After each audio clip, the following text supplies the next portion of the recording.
Well, welcome back to year 3. This is gonna be my yearly review, and this review is for the year of 2025. Um, this year has been pretty, it's been a lot. I feel like, I don't know, I feel so indifferent to it all, just because it's a lot of change. And at the same time, I feel like, I don't know. But you know what? I do feel like a completely different person compared to who I was at the beginning. Actually, I want to say completely different person. I would say I think I'm still me. I think no matter what, through all the years, yeah, through all the future years of my recap or whatnot, I feel like no matter what, I'll always be like at least 75% the same person I was in the previous video. Even 75% is low-key a little bit like too low. Like I feel like I don't know. I mean, I don't know how much I can change. Like at some point it's just me and me. But I made a list of all the things I do want to talk about. And I think that, yeah, first up it's college. Starting college has been really, honestly, just different, I'll say. Um, I think the first thing I would say about college is, I don't know, it's just a lot of different people. I've been given the privilege of being able to attend college and meet so many new faces, meet so many different people. It's all very it can all it can all feel really overwhelming, and there's many times where I would feel so overwhelmed, and it's just kind of like, oh, I just feel so burnt out because I don't think, ooh, yeah, I really don't think I'm a naturally very social. See, I don't even know, sometimes it's just kind of, but I don't think I'm a very naturally social person. I don't think so. I think I do have pretty okay social cues. I don't think I'm like a bad conversationalist, but I don't think I'm really good at small talk, low key. Um, but I have friends who are really good. I met some really great people in college, but that's just the small stuff. Like I think behind the scenes of it all, I think I was kind of really rewiring my brain and how it works. Because college, I feel like it's different from high school, of course. But I feel like the change was definitely in the population of people. That's definitely the biggest thing. Um, like, I'll say, ooh, I was gonna say, yeah, I'll say my college is 15 times more people than what my high school class was, um, or population. But, yeah, it's so many different people, and I don't know, you kind of get lost in the fact that there's so many people. It might be a me thing. It could be a very just anxiety thing. I think there are times where you kind of feel like everyone's kind of watching you, judging you from the top down to the very top of your head. And I don't know. Sometimes for me, it might feel a bit overwhelming. But other times, I also realize that it's really all in my head. Because, because no one really, and I mean truly, no one really cares. at the end of the day, like, nothing really matters. I don't want it to sound pessimistic, but I feel like, I don't know, coming to terms with the fact that, like, you yourself are always going to be the most important thing in your own life rather than someone else's life. Like, no, never, I feel like everyone's probably, my mom used to say this all the time: nobody care you, blah, blah, blah. And I think I'm just kind of like processing it in my own head. I don't think there's a one line fits all type of quote, or like a one line and for every situation type of scenario thing. I think it's more of a like, at least from here, at least from this standpoint, I think that at least everyone is more focused on what's happening in their lives rather than someone else's lives. Therefore, the reason why I feel like everyone is perhaps staring is because uh it's actually, let me just say in this one single simple word. It's because I am very self-absorbed. And I think everyone is self-absorbed. I mean, it is our own life. It is our own consciousness that we see throughout of in our own perspective. And so obviously we're going to put ourselves at the forefront, and therefore it feels like everybody is staring. But yeah, no one gives a fuck, like, truly. Like, I really think about it, and maybe, look, it might be just my thing. Like, take everything I say as, like, my personal experience, and if you relate, then you relate. But if you don't, then, like, you don't. And that's fine. I think the biggest thing I'll say is sometimes, like, before school, I might be stressed picking my outfit, right? And it's like, yeah, low key, if I have a bum day where I look like a bum, then I look like a bum, and it's okay, because it's like, no one really remembers. Because I think there's so many, like, invisible, like, social factors that are never going to be said. They're just things that everyone just kind of thinks in the back of their head. And sometimes you say it. Yo, I'm going so off sidetrack. It's bad.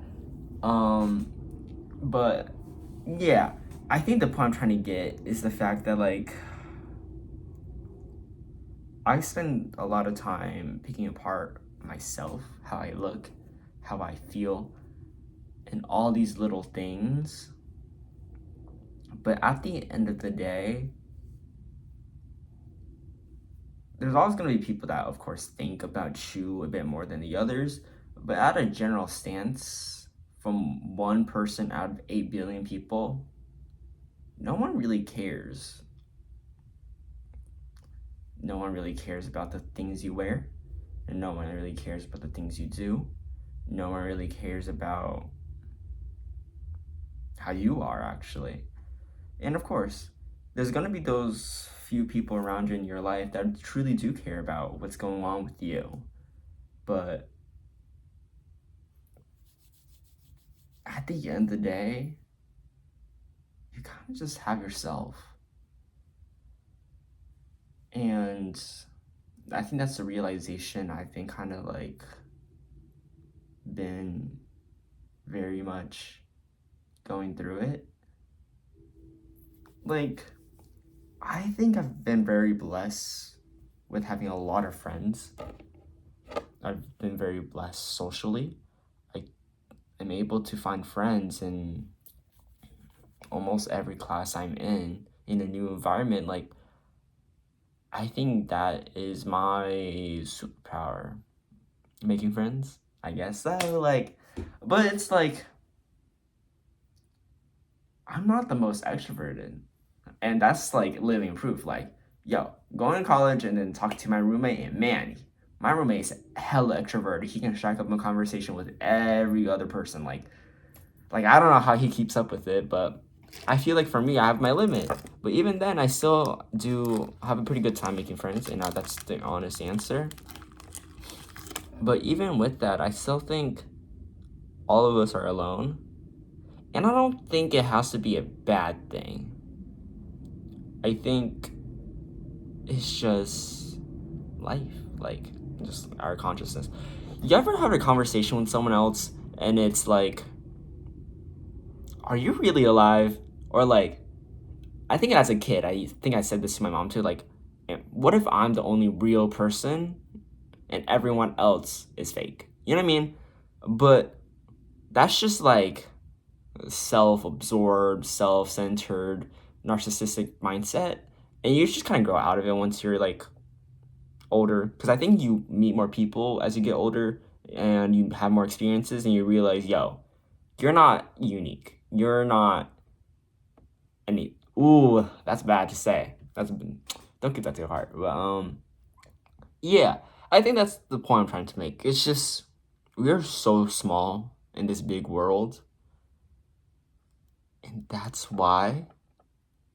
Let me take a good spin on this, and that's why I feel like we should all just be a bit more free, kind of free to do what we want rather than being bound by so many of these social constraints that we put ourselves into.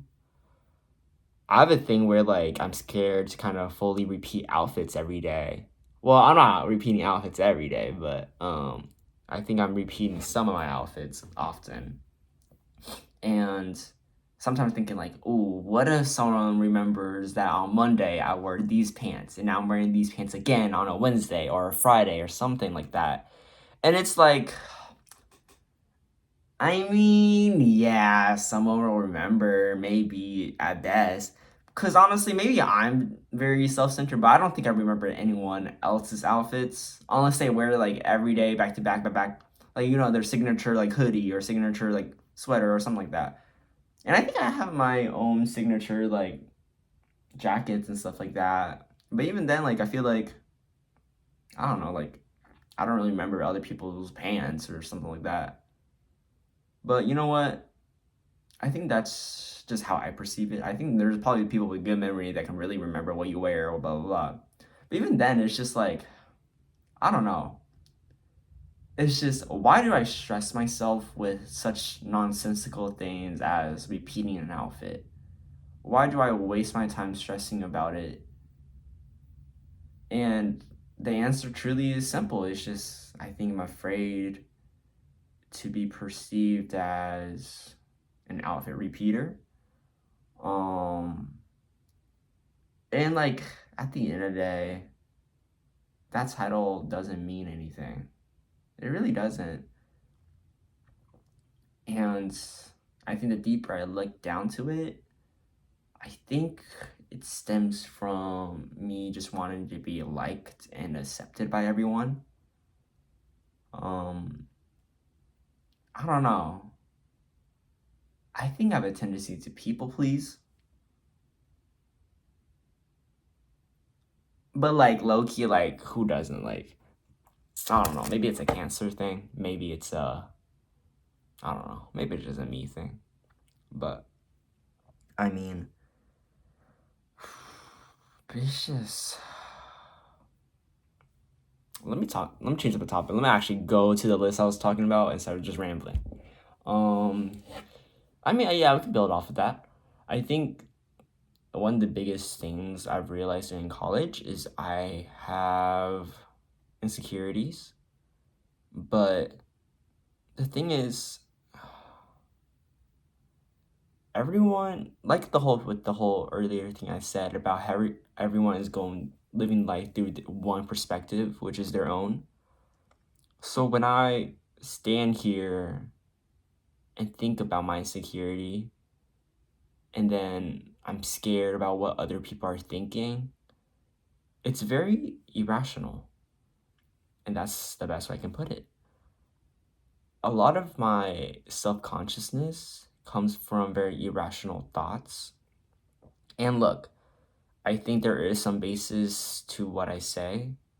I mean, if you go to the street with a mohawk and let me think. What's something very like not really socially attractive? Yeah, maybe like a green. Well, let's say how about like a orange mohawk? Not even a good one, like a very messy, like uneven mohawk. Um, but mohawks, I feel like some. I don't want to like piss anyone off, but I mean, I haven't really seen a good mohawk. But that's the thing. Like at the end of the day, I haven't seen it. That's why I find it so different, and therefore I'm not used to it. Truly, everything is based on one single fact, and it's that familiarity is what brings us peace and happiness. Familiarity is what makes things seem safe. And I learned this in psychology too, in psych, where it's just like, I forgot what it was called, but it was just like the close contact effect or something like that, where like you see something every day. Ooh, good metaphor, I can put it up. Like, per se, there's someone in my class that I don't talk to ever, but I just see them every day because I go to the class, right? And let's say now I'm teleported to this dystopian world where everyone's fighting for their lives, sort of Hunger Games style or something like that. And out of all these 8 billion strangers, and I only see one person I know, and it's that stranger from my class I don't know, I'm gonna be like gravitating towards that stranger rather than strangers I don't see at all. Cause at the end of the day, they're all strangers, right? I didn't even know this classmate's name, but I think it's because I see them every day in my class. That's what makes me gravitate towards them because they're familiar. I don't know. I guess your mind subconsciously names them or titles them as safe. Because think about it. Think about it. Like, you go to this class every day, you come back out of this class alive. Your mind associates going to that class as safe because, like, you've done it repeatedly and it's fine, no repercussions. And that person is in that class and you survived through that class. So I guess your mind subconsciously thinks, okay, this person is not evil. This person is not like hurting you. So therefore, this person is safe. So therefore, you gravitate to this person rather than strangers that you never met before and therefore has a chance of hurting you. At least that's how I see it when it comes to like familiarity and stuff like that. Back to my whole original point, actually, and I actually don't know what my original point is, but let me keep going on with my list of what are the things I got to say, which is trust. Familiarity builds trust, and if trust is built my familiarity from this is a tongue twister. If trust is built in by familiarity, and familiarity is built by time, then therefore time builds trust. And I mean like no shit, like everybody knows that, but like I don't know, you never really comprehend it until you're like put into it. Cause going back to the whole college thing, I think that's the biggest thing. Being in college, you're in such a different environment. You're surrounded by peers of your own age so much more than like adults or like in the real world.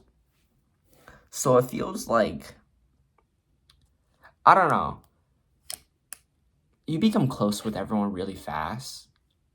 But I think there's a reason why friendships that build so fast or like no friendships that get super close really fast, sometimes they might not last and sometimes they do, but typically they don't really last because there's no time to build that familiarity.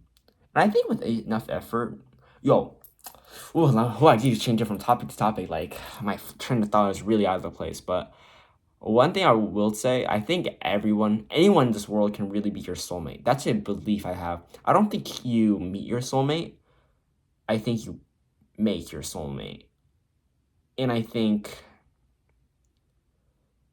like, hypothetically, I think anyone can be your soulmate. But it really just takes time and, like, patience from both parties. And if it's one sided, then it's not going to work. But if someone is willing to commit to building that trust and familiarity with you, I think they can become your soulmate. And I think that's how, like, romantic love works, or like friendship works. Like, everything works on that basis. Like, I don't think I'll meet my, like, think about the statistics of me living where I am right now. Somehow, out of 8 billion people, my love of my life is apparently in this school, or in the college I'm going to, or down the street, or like something. Like, out of 8 billion places, or 8 billion people in this world, like, coincidentally, I meet my love of my life in high school, or something like that. It's just it's just not statistically possible, right? It just doesn't make sense if we're all destined to have one soulmate, or blah blah blah blah. So that's why I forfeited to this idea, where I think we build our soulmates. We build who we want to have close connections with. And I think there's easier times, or it's easier to do, to build that, like, trust with another person when they're similar to you, or I don't know, if they're just really a good person. I think that's how I think. Like, I think I have an easier time being friends with certain people over other people. But I think within due time and patience, I think I can become friends with anyone. And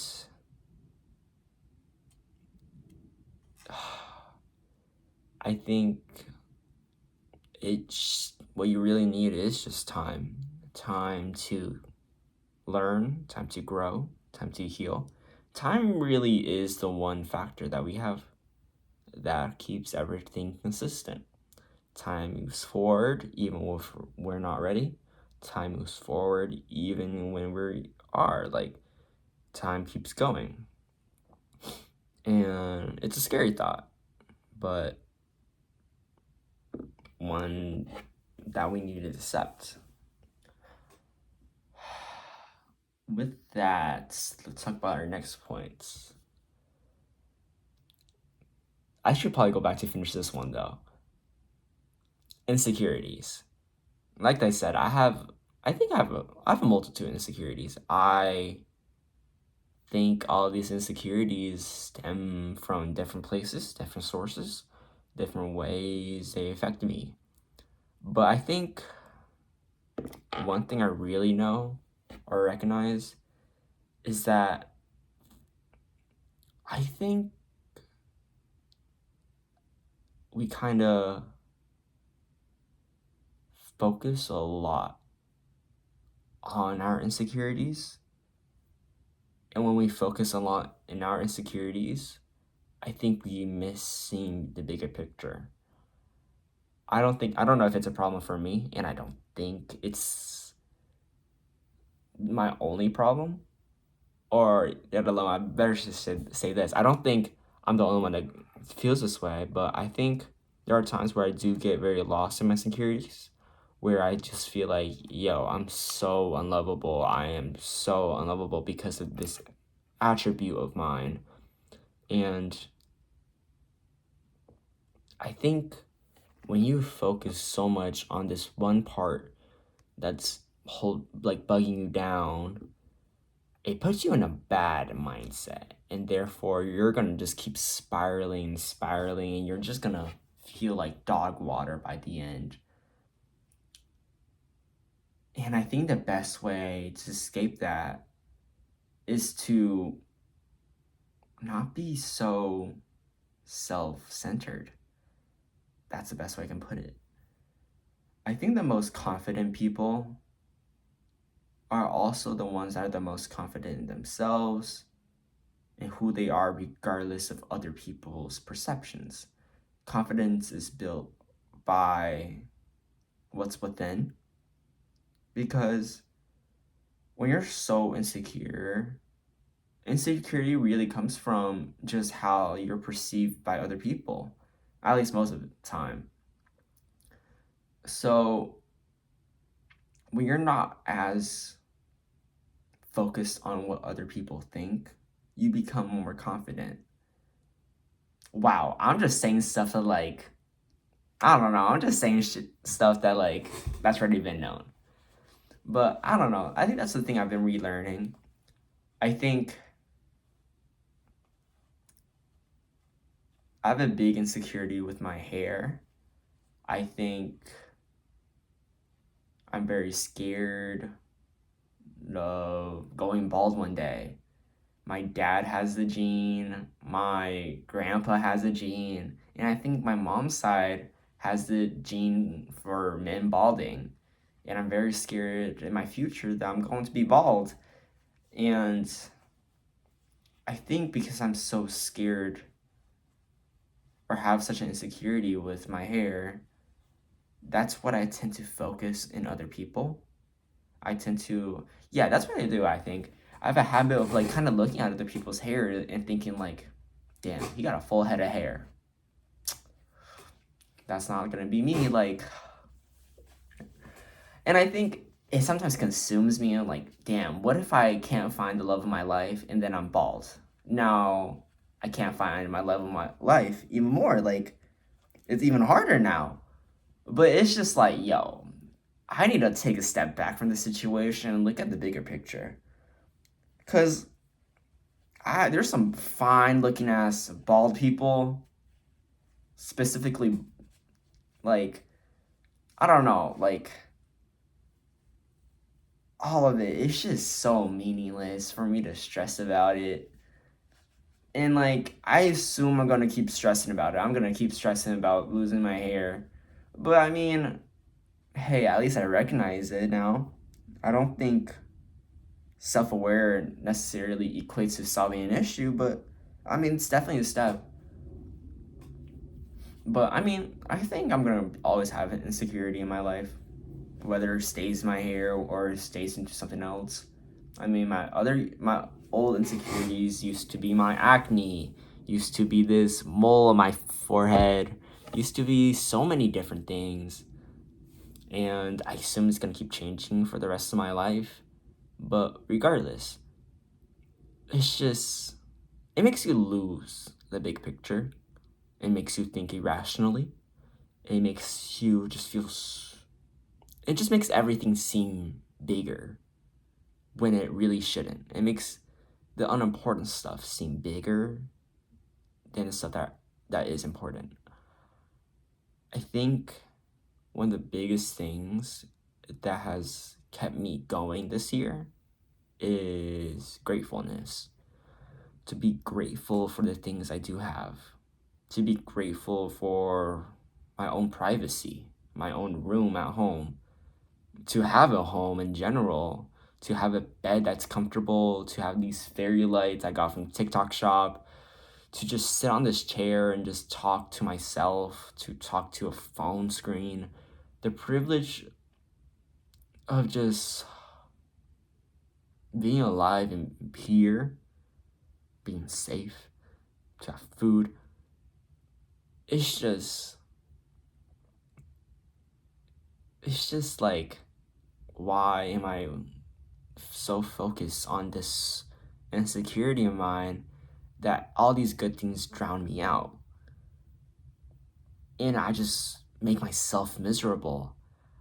Like, I just waste time thinking about this insecurity, thinking about how other people are going to think of me, and how that's going to lead to me not finding love, and how this and that and third, and it's just, ooh, like, you are never going to escape anything. Like, you won't escape it. The more I think about it, it's not going to change. I have the balding gene, and I'm going to have it for life. There's things I can do to slow it down, but like sometimes I think, I don't know, accepting the truth gives you freedom. Accepting the truth gives you opportunity to start focusing on other stuff. to letting things go, to allow new stuff to come into your life. And I think, ooh, wait, I just cooked to that transition. Because I think there are times where you kind of need to let go. With college came big changes. And I think some of those changes are the fact that, like, you're not going to have the same friends forever. I think I do a pretty good job keeping in touch with my friends, I think. I think I'm pretty good at, like, always messaging friends that I don't see often. But I think within due time, with me being off in college and meeting new people, those in my close circles are going to change. People who I think are going to be my best friends forever become just good friends, or friends, or just acquaintances, or just people I just like on Instagram and comment on their posts and blah blah blah. But that's just life. That's really to it. Like, you ever heard that thing that they say where, like, a human mind can only, like, focus on 6 things at once before it, like, completely forgets the other one? That's how I think about friends. I think there's only so many close friends we can have, and at some point other people are just normal friends, and that's okay. Not everyone has to be your best friend. Sometimes friends can just be close friends, or this friend in this class, or blah blah blah. But even with that, I think we can still appreciate the people that we know now, the people that we aren't close with, the people that we are close with now, like, just appreciating it all. And I think when you focus on the present, when you focus on what good things you have in your life, you just make yourself feel better. I think that's the best way I could put it. Like, your mindset and how you see the world truly changes everything. I can focus on my insecurity and dive deeper in a spiral and thinking I can't find love and make myself feel like dog water. Or I can focus on the things I do have, they focus on the good, and then look at me, I'm feeling more happy. I can either think these people I just met are talking trash in their heads about me, or I can think they're saying good things about me in their heads. I won't ever know because it's all in their head. So why not think the better option? That's what I learned this year in college. Why not just think the better version? Like, I'm never gonna know what these strangers I just met think about me because I probably won't talk to them again. So why not just think the better? Like, what? Even if I made my fool myself, and if I don't meet them again, that's better. But why not just think, yeah, that conversation went really well. Ooh, that's just low-key delusion, but you get the point, I think. Why am I just gonna keep thinking, oh, that person must hate me because I was really awkward at one time, or blah blah blah? Why not just think the better? Why not just think, you know what? I doubt that person even remembers me. Or, you know what? Maybe that person thought was funny, or something like that. I think that's the biggest thing. Like, everyone has so many different perspectives, so therefore, to you, it feels embarrassing that you tripped down the stairs. But to another person, they don't even remember who tripped down the stairs. They just remember somebody trips down the stairs and blah, blah, blah. It's just like, I don't know. When you focus so much on the small stuff and you feel so embarrassed about it all, you're not going to live. You're not going to live that much happy life. You got to look at the bigger picture. You got to look at the fact that, like, you have friends. You got... Ooh, let me just stop rambling and let me go on the next point, okay? But, let's see. Ooh, this is a good one. Decentering love from my life. I think I'm a very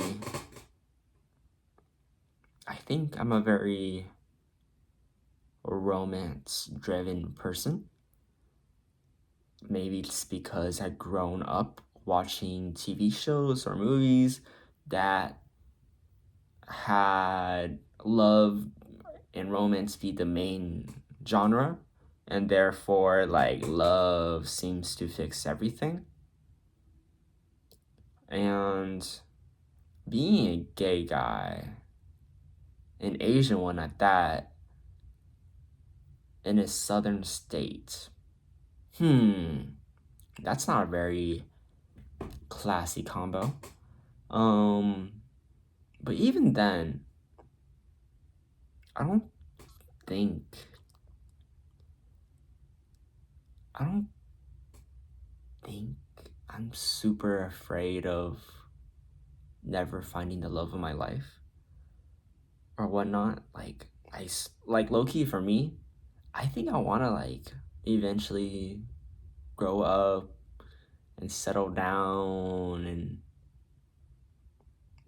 have a husband and I think I'll probably have kids. Like probably have kids. I'm gonna live that suburban life. Like that's what I'm hoping for. But I don't know. There are times where I really do think, yo, like I'm never gonna find the love of my life. Like, but it's like that's another moment where like I focus on something so small and I blow it out of proportion when I should be looking at the bigger picture. Like I'm still pretty fucking young. I still have so many years of meeting someone. There's so many experiences I haven't gone through yet. And for me to be so worried about finding the love of my life, it's just paranoia. It's just irrational fear. And I don't know. I think this year, for once, I feel like I started to decentral love for my life. Because I think starting from a very young age, since like middle school, I was always just searching for love, searching for someone to just accept me, searching for someone to just kind of hear me. I think everyone has some sort of desire to at least be accepted by the people they care about. I think I want to be loved so I don't know. I think I want to be loved romantically at least so I can feel good about the way I look. Like I said, I feel like I've always been a very like mixed, like I think there's times where I feel pretty confident, but there are also times where I feel pretty insecure. And I think subconsciously, or I don't know, I think that maybe if I find love, that somehow it means that I'm not ugly and I can keep going, or I don't know. But that doesn't really matter, really. All that matters was me. I think once I realized that love wasn't going to fix everything, that's when I became more confident in myself. That's when I became more free. I I think love is such a weird thing. I think inherently we have perhaps a need for it. I don't think it's the same for each individual though. I think there's people that don't really care for romantic love. There's also people that care about it too much. And I think I was in that group that cared too much. And therefore, that's all I see when I meet new people. I think I had a bad habit of meeting people, thinking of them as potential romantic options rather than seeing them as people. I think my perspective in the world limited me in how full I could see the full picture. At least that's the best way I can put it. And I don't necessarily know if I fully overcame that, but I think I'm definitely on the steps too. And I think the reason why is, like I said earlier, like, I am still pretty young and I still have my whole life ahead of me to find love or to discover love in ways I never thought of before. So why am I so worried about rushing to find love or get into a relationship when I still have so much life to live for? I think it comes back to the whole idea that Dad said earlier about my insecurities. I think in the past, especially, I definitely had an insecurity about being Asian. And at least in the current gay culture, I don't think Asian men are necessarily the object of desire, at least in a United States Western viewpoint. And recognizing it is my first step to overcoming it. In a very white dominated beauty standard, I don't necessarily think I fit it, especially in the past. So therefore, I used to be super scared of that. But I think, I don't know.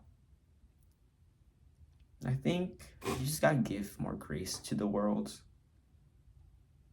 And therefore, grace will be given to you in return. Because in college, I got the opportunity to talk to a lot of people, talk to potential suitors or whatnot and stuff like that. And look, none of them always went well, but it's like, I don't know. If 6 months in college could do that, what's another few more years or so? But even after college, I think there's still potential for me out there. And I don't know. I think it's better to have hope than to have doubt. If I'm stuck in between two viewpoints, why not choose the better one? Why not hold hope rather than doubt? Why not make myself feel better than to make myself go more crazy? Like, it's just illogical, you know what I mean? But I don't know. Decentering love, I think, is truly going to be my blessing. And I think, I don't know. Cause you ever hear that like saying where it's like you find love when it's the least expected? And that's low key like bullshit. Low key like,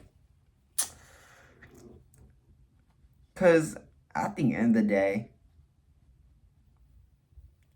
if you really want to find love, there's many things you can do.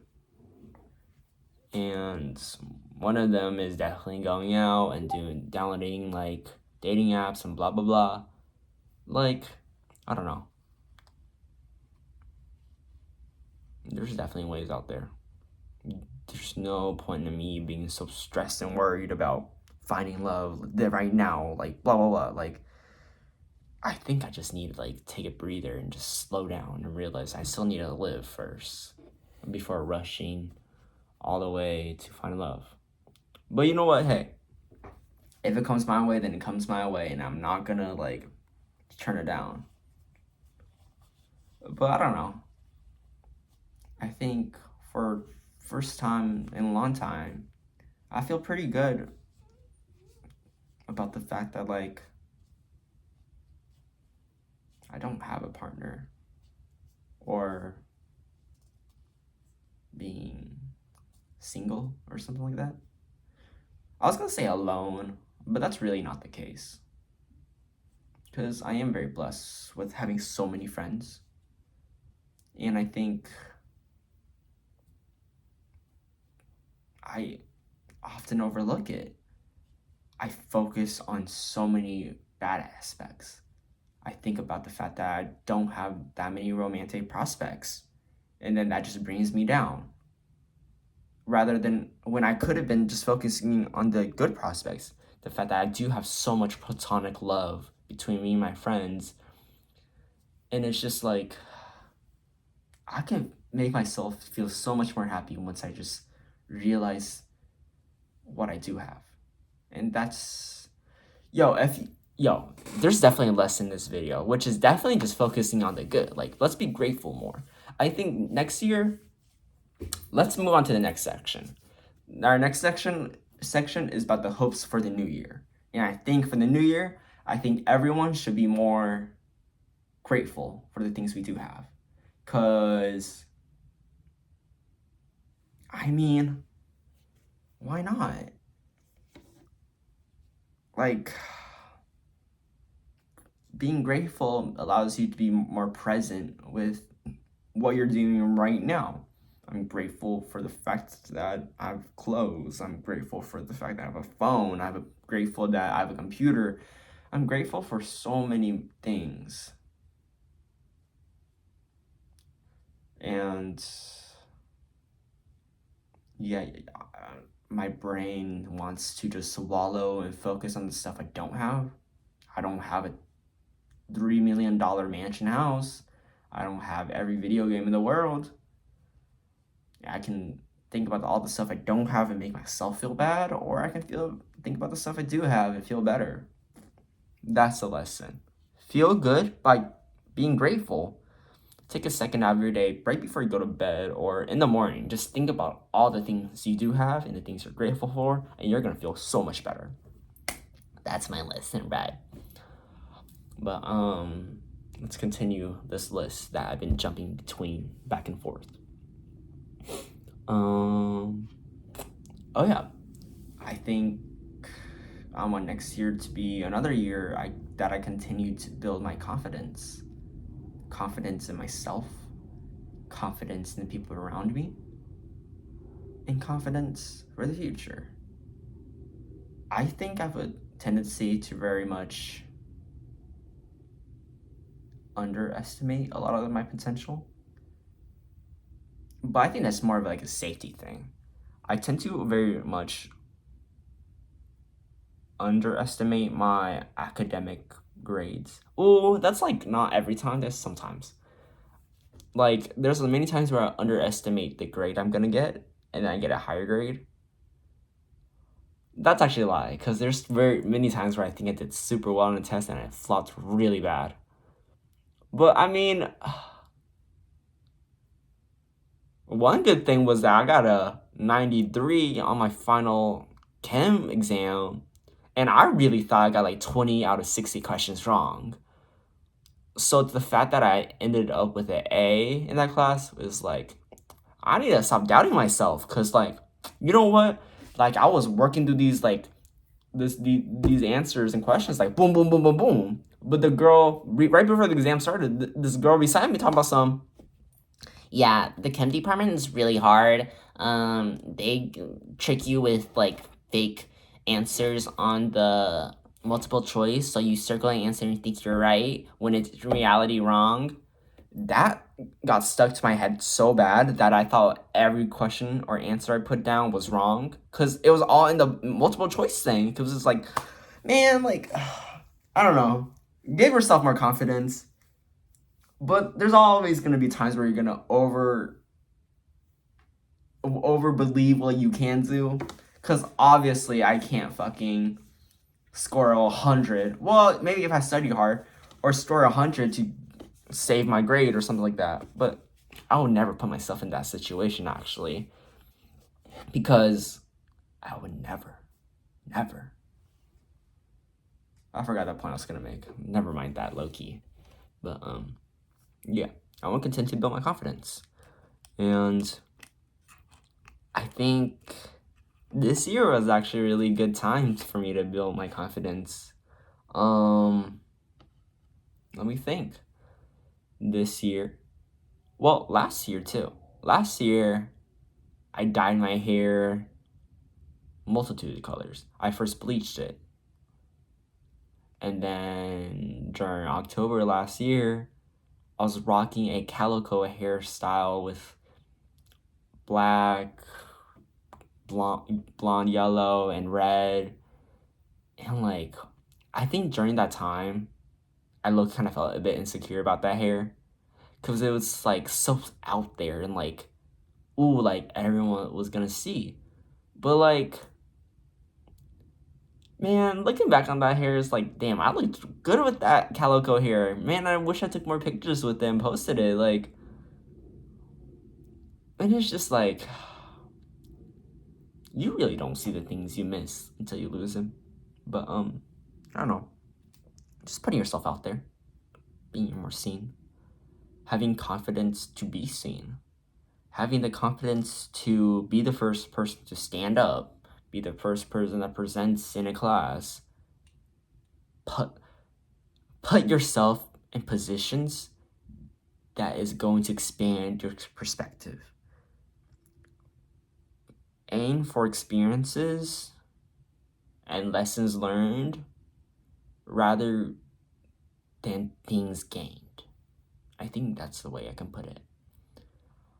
I remember this.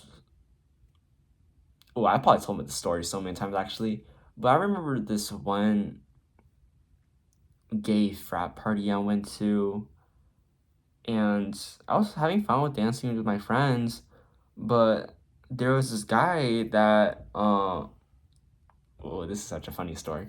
But there's this guy that I thought was kind of cute, and I just like kept eyeing him occasionally the whole night.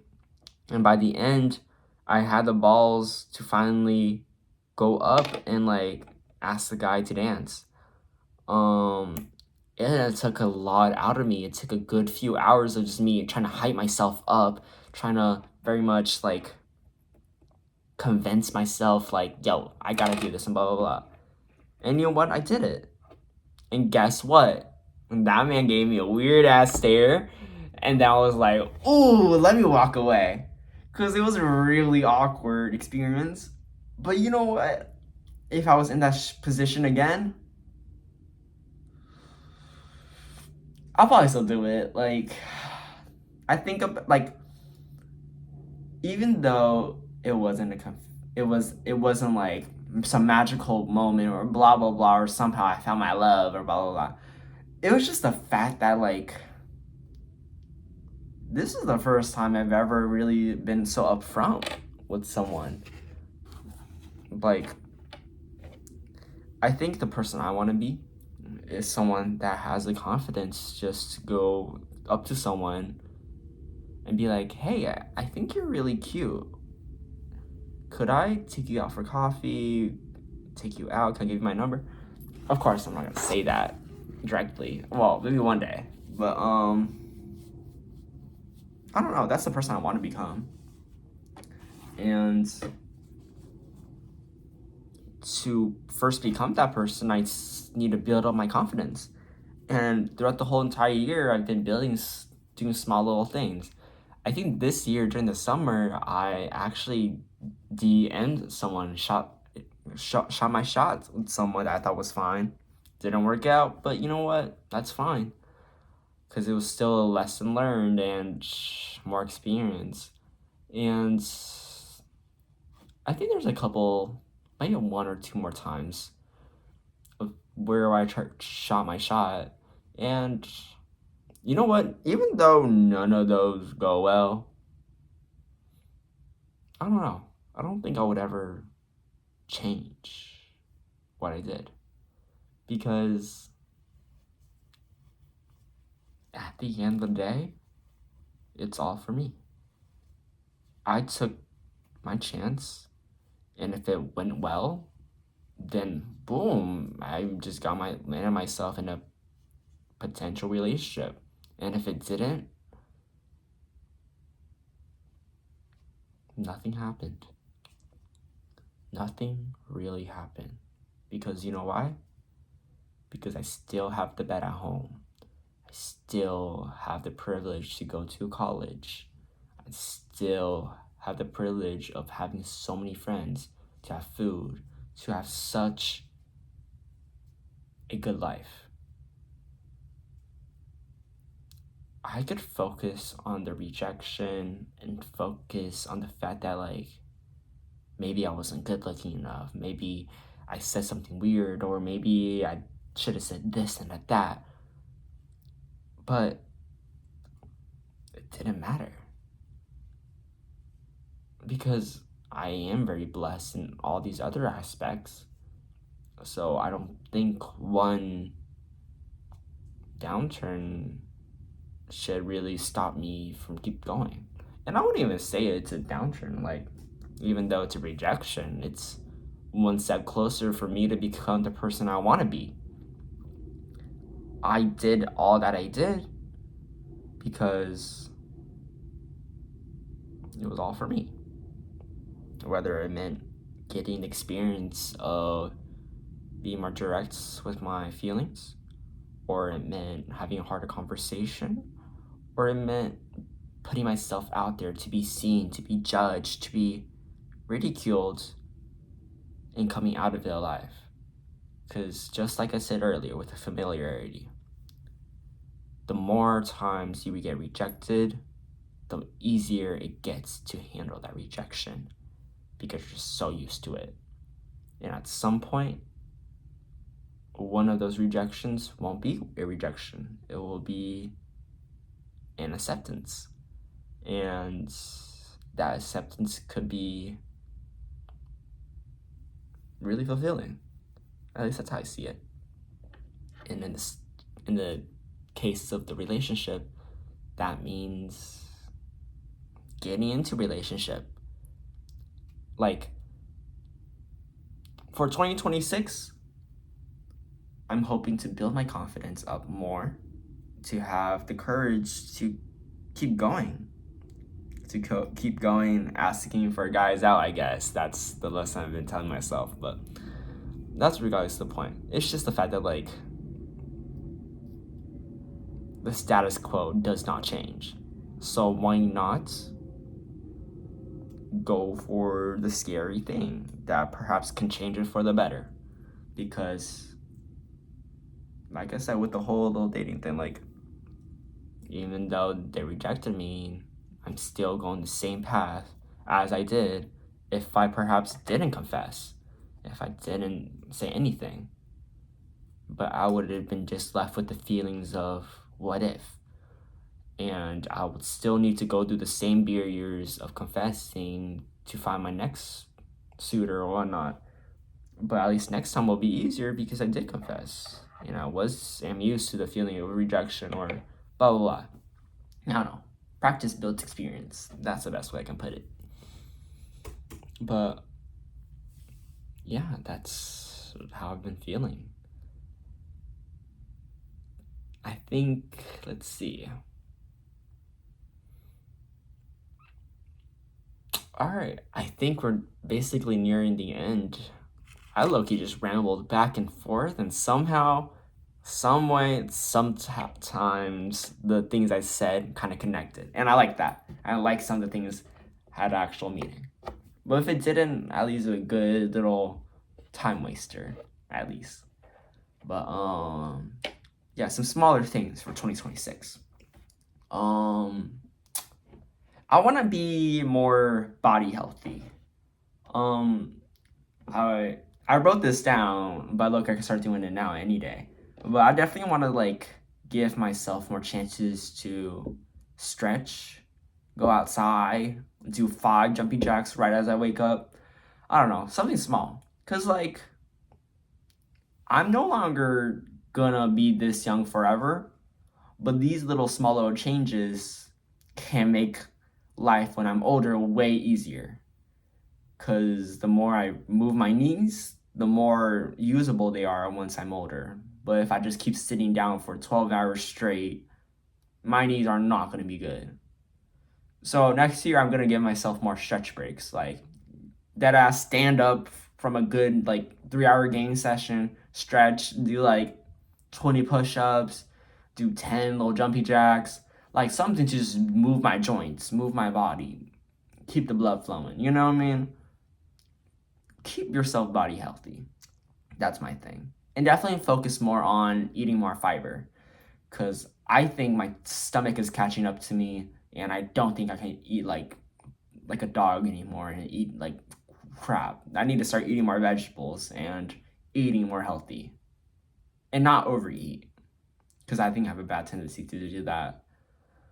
And I don't know. Yeah. Just be excited for what's to come, to focus on the bigger picture, to focus being happier, or should I say, choosing to be happy, choosing to look at the better path, choosing to look at the in this world through a prettier lens rather than a bad lens. Because this world is going to be seen differently from each and different person. And why not choose the vision that feels better, feels kinder? Give grace to people, allow people to make mistakes because we're all human. Give grace to yourself and hope that grace is given back to you. But this is my yearly recap. It just ended up kind of like being more of a tangent rather than a real recap, I feel like. But I mean, I said what I said. I still feel pretty good about it. So thank you for watching if you've been this far. But I guess I'll hopefully see you next year. Bye bye, y'all.